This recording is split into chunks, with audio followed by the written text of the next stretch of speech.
But उससे पहले हम आपको दिखा भी देते कि मुल्तान सुल्तान के टॉप 5 बैट्समैन कौन है, then will come to the bowlers as well, क्योंकि हम मुल्तान सुल्तान की बात करें, let's look at the top 5 batsman for now. You know, Rizwan भी लीड कर रहे हैं with 483 runs with a strike rate of 145, Rilee Rossouw 388 with a staggering strike rate of 176, and then Shan Masood, Pollard and Usman Khan. Pollard just being a good batsman नहीं, वो बड़े भट्टी साहब भी हमारे साथ मौजूद है, बड़े अच्छे फील्डर भी हैं, बड़े अच्छे कैचेस भी इन्होंने लास्ट मैच में।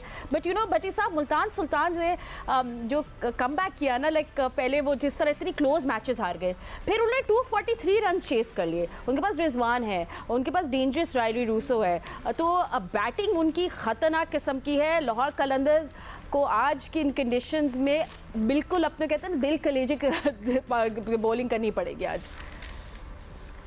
फातिमा, ये वो दो टीमें हैं जिन्होंने लास्ट ईयर फाइनल भी यहाँ खेला था, लेकिन फाइनल से पहले जो प्ले ऑफ हुआ था वो मुल्तान सुल्तान ने जीता था। लेकिन नो डाउट इस साल जिस तरह की लाहौर कलंदर्स की बॉलिंग है, फिर होम ग्राउंड पर उनको सपोर्ट बहुत ज्यादा मिल रही है, तो मेरा ख्याल में लाहौर कलंदर्स हैं फेवरेट। लेकिन मुल्तान की टीम की अगर आप डेप्थ देख लें, उनकी बैटिंग जो है वो भी एक्स्ट्राऑर्डिनरी है, जो बॉलिंग है वो भी आप देखें कि उनकी बॉलिंग में टूर्नामेंट में जो सबसे ज्यादा विकेट लेने वाले अब्बास आफरीदी हैं वो भी उनके पास है, उसामा मीर भी हैं। अगर बीच में कोई बहुत ही मुश्किल आ जाए तो पोलार्ड भी एक आध ओवर करा लेते। फिर पोलार्ड वो बैट्समैन है इस टीम में, पोलार्ड हुए या खुशदिल शाह हुए, जो मैच फिनिश करते हैं।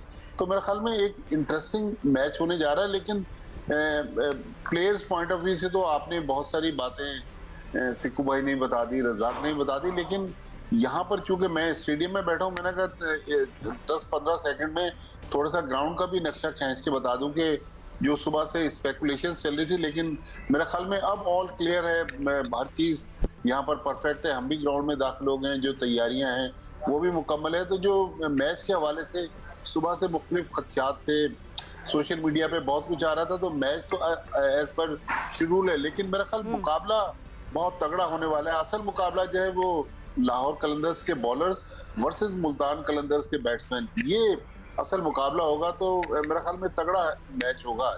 नहीं, एब्सोल्युटली ये मैच हम मिस नहीं करने वाले। आलिया रशीद ने भी ज्वाइन किया हुआ है, तो उनसे पास भी जाएंगे। आलिया, यू नो लाहौर कलंदर्स में बहुत सारा पैशन है, they have stuck to the formula जो उन्हें डे 1 से चल रहा है, and it is work for them and work like wonders. बहुत पैशन है, they gel in nicely, you know, they Fakhar Zaman निक में है, Abdullah Shafique and all of that. But then Multan Sultan बड़े डेटा ड्रिवन भी हैं, so very to different teams. But you know Multan Sultan आपकी weakness को फ़ौरन पकड़ लेती है, तो वो आज अपना होमवर्क करके आएंगे। आप किस तरह देख रहे हैं आज का कॉन्टेस्ट? फातिमा, एक तो सबसे पहले ये बता दूं कि इस वक्त लाहौर की सड़कों पे स्टेडियम जाने की कोशिश कर रही हूँ और काफी मुश्किलात हैं नजर आ रही है। गुड थिंग इज आलिया कि मैच स्केड्यूल चलेगा, so you will be fine इंशाल्लाह, यू विल गेट देयर। नहीं, एवरीथिंग इज फाइन, अदरवाइज वो तो आपको पता है वैसे ही रश हो जाता है ना, सब हर बंदा भाग रहा है स्टेडियम की तरफ। देखिए, मेरी थोड़ी सी एप्रीहेंशंस हैं फातिमा लाहौर कलंदर के हवाले से। वो इसलिए कि देखिए, जहाँ उन्होंने बैटिंग पहले नहीं की वहाँ उनको मार पड़ गई दोनों मैचेस में, ठीक है। तो टॉस के ऊपर बहुत ज्यादा डिपेंड कर रहा है, और टॉस जब आप जीत भी जाते हैं तो उससे ज्यादा फखर के ऊपर बहुत ज्यादा डिपेंड कर रहा है। और जहां वो अच्छी इनिंग्स खेलते हैं, बड़ी इनिंग्स खेलते हैं, सॉलिड स्टार्ट देते हैं, तो बहुत जबरदस्त फ्लो में फिर चलती है।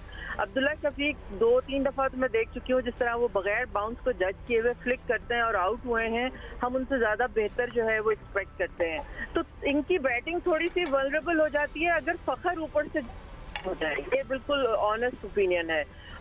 उसके अलावा जो बॉलर्स हैं वो यकीनी तौर पे पिछले मैच में शाहीन नहीं थे तो बहुत फर्क नजर आया, लेकिन एक शाहीन का एज ए कैप्टन भी होना और एज ए बॉलर तो ऑब्वियसली कमाल करते हैं। जब वो पहले ओवर में इतनी जबरदस्त बॉलिंग करते हैं, विकेट लाजमी लेके देते हैं।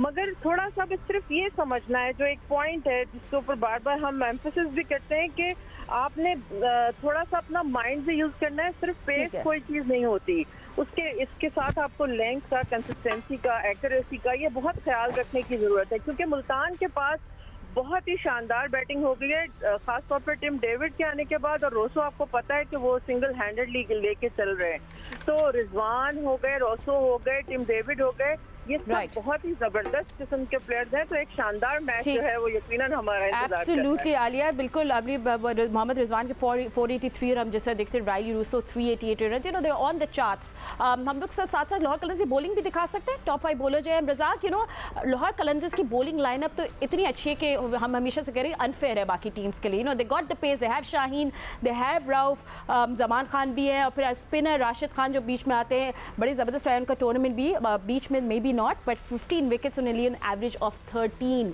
So this bowling attack is something amazing. और अगर यू नो जो आज के मुल्तान सुल्तान के बैटर्स जो है they will come with the plan to tackle that. इसमें कुछ कह दूं मैं? हाँ, मैं रज़ाक से सवाल पूछे, फिर पूछ ब्रेक लो। पर ब्रेक के बाद promise I come to you. जी रज़ाक। हाँ जी, देखिए ओवरऑल लाहौर कलंदर की अगर बॉलिंग देखी जाए, इसमें एग्रेशन बहुत ज्यादा है। जैसे शाहीन है, हारिस रऊफ है, और उसके बाद जुमान है, और राशिद खान की तो बिल्कुल डिफरेंट है वो, कि उसका वो तो अनप्लेबल है वो PSL में, जैसा कि वो बॉलिंग कर रहे हैं। तो जितनी भी टीमें हैं, अगर आप देखा जाए मुल्तान की तरफ से सिर्फ एहसानुल्लाह है जो, जिसमें आपको लगता है कि वो थोड़ी सी जान मारते हैं और वो चाहते हैं कि मैं अच्छा करूं। तो ये एग्रेशन मुल्तान में सिर्फ एक बॉलर के पास है, लाहौर कलंदर के 2-3 बॉलरों के पास ये एग्रेशन है। और अच्छी बात ये है कि ये पूरे अगर ओवरऑल PSL में देखें तो इतनी फाइट कर रहे हैं, और ऐसे लगता है कि जैसे कि वो कुछ ग्राउंड में बिल्कुल डिफरेंट करना चाहते हैं। हर प्लेयर जो है वो एफर्ट कर रहा होता है। डेफिनेटली आलिया बिल्कुल ठीक कह रही है कि सेकंड बैटिंग में थोड़ा सा प्रॉब्लम होती है, पर टॉस का तो वो फिर बदलने के इख्तियार में नहीं होता। वही पिच भी देखनी, अगर पिच में ग्रास होता है तो फिर मैं समझता हूँ टॉस जीत के पहले इनको बॉलिंग करने का फैसला करना चाहिए जो भी टीम करती है। पर ग्रास नहीं है तो फिर डेफिनेटली बैटिंग के लिए जाना चाहिए। ठीक है, क्योंकि और भट्टी साहब भी देखा जाए हमारे तो- साथ होते हैं, यू नो वो हम। जी रज़ाक, सॉरी, आप कुछ कंटिन्यू करें। जी ठीक है, बस हो गया। मैं ठीक है, हो गया।